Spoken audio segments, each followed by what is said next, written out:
Hi everyone, welcome back to my channel.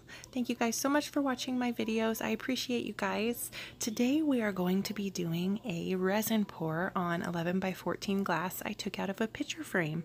And I already went ahead and mixed up my resin. I'm using Stone Coat Art Coat and it's a 1-to-1 ratio. So I just mixed up about 6 ounces of the hardener and 6 ounces of the resin. And I did 12 ounces total for my resin. So 6 ounces of the hardener and 6 ounces of the resin. Those are two Primal Flow pigments I used. I used their Indigo and White Dove. And the technique I'm using was inspired by Heather Mader Art. She did this technique with paint. So I wanted to try it in resin, and I'll link her channel below. I wanted to say too, this 11 by 14 glass only needed about 5 or 6 ounces of resin, if that. I made up 12 ounces just because I was doing some flood coats on some other projects. So right now I'm just adding some of the White Dove to my resin right here.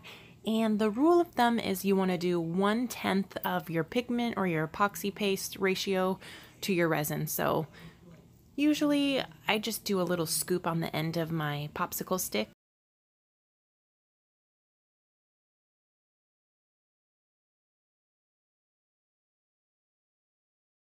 Now I'm going to add a little bit of indigo to my resin, and when you add your mica powder, you want to start stirring it slowly. You don't want the mica powder to poof up in your face. If you stir it too fast, it's not good to breathe it in.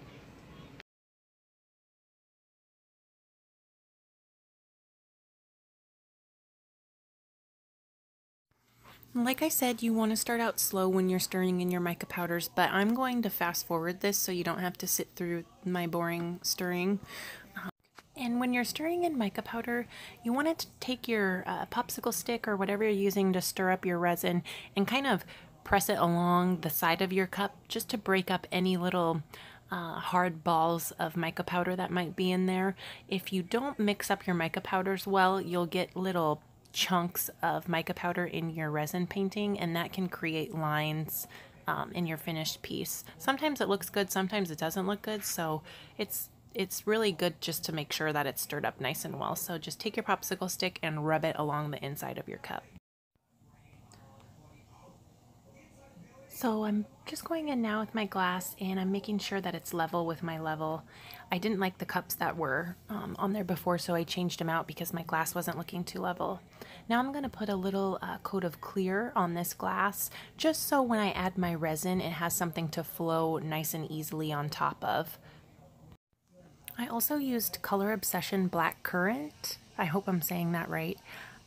This one, I thought it wasn't transparent, but it is.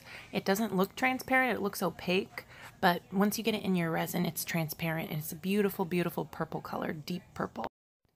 I was going to use my Resin Rose Gold, but it was chunky, and I tried to hit it with my heat gun to warm it up so I could go ahead and add it to my painting, but I couldn't get it warm. It actually needed a water bath and I was running out of time, so I decided to use my Maron Gold instead. I love Maron Gold. It looks so pretty and liquid. It looks like straight up liquid gold.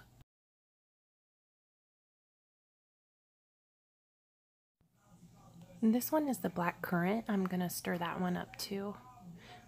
See how deep that purple is? It's so pretty. Now I'm just taking my gloved hand and rubbing in that layer of clear resin on top of my glass here.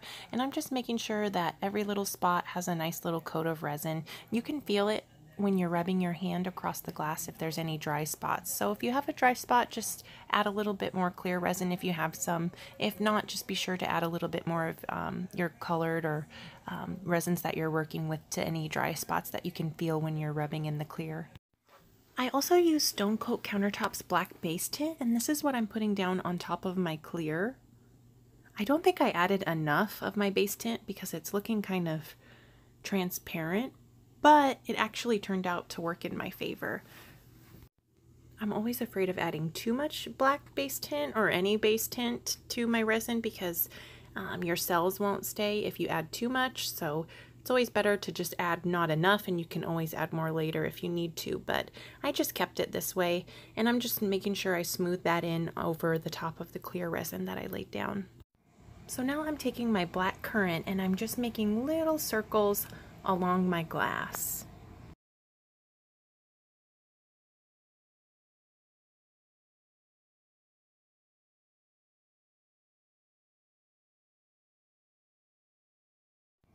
Now I'm going to go in with the Marron Gold and add another circle on top of the black currant.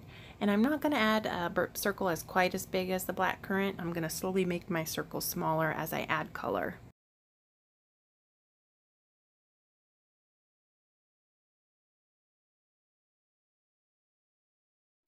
Now I'm going to go in with the Primal Flow Indigo mica powder and add that on top of the gold.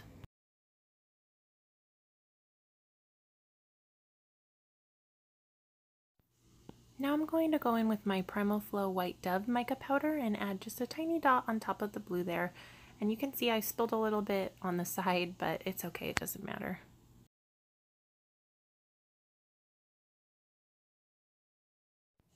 Now I'm just going to go in with one more tiny dot of the Marron Gold.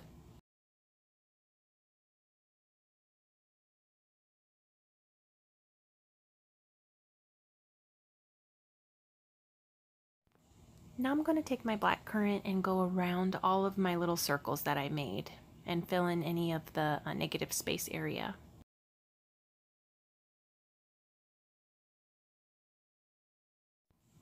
Now what I'm going to do is take my finger and run it through each of the circles in a line, just like that. Now I'm going to go in with my heat gun and I'm going to basically break up any of the lines, harsh lines that I can see in my painting. First, I take my heat gun and I just go over it just to pop any bubbles and warm up the resin a little bit.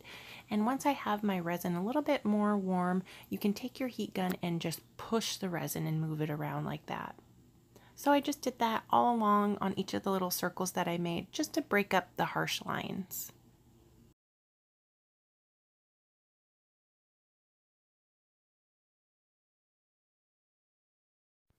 Now I'm going to go in with my swiping paper, which is just wax paper, and I'm going to swipe all the little circles that I made.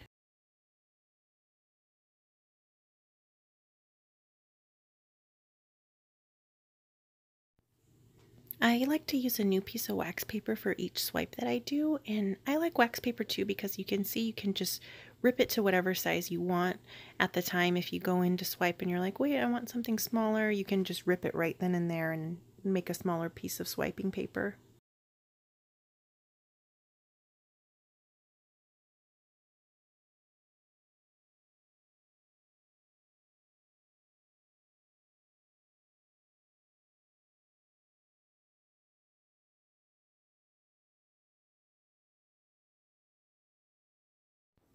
Now I'm just going to go in and tilt my glass a little bit.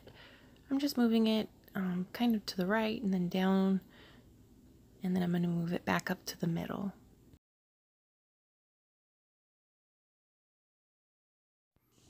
I didn't want to overwork this piece too much, and the last thing I did was hit it with my little torch to pop any bubbles. One last step I did too is I took a little LED light and went over my piece and made sure I didn't miss any dust or debris, and if there was any, I picked it out with tweezers. And this is how it turned out. What do you guys think? I love how it's so transparent. And that blue is so pretty, the indigo. And there's little gentle lacing up there. It's nothing too cell crazy. Let me know what you guys think in the comments. I'd love to hear from you. Thanks for watching.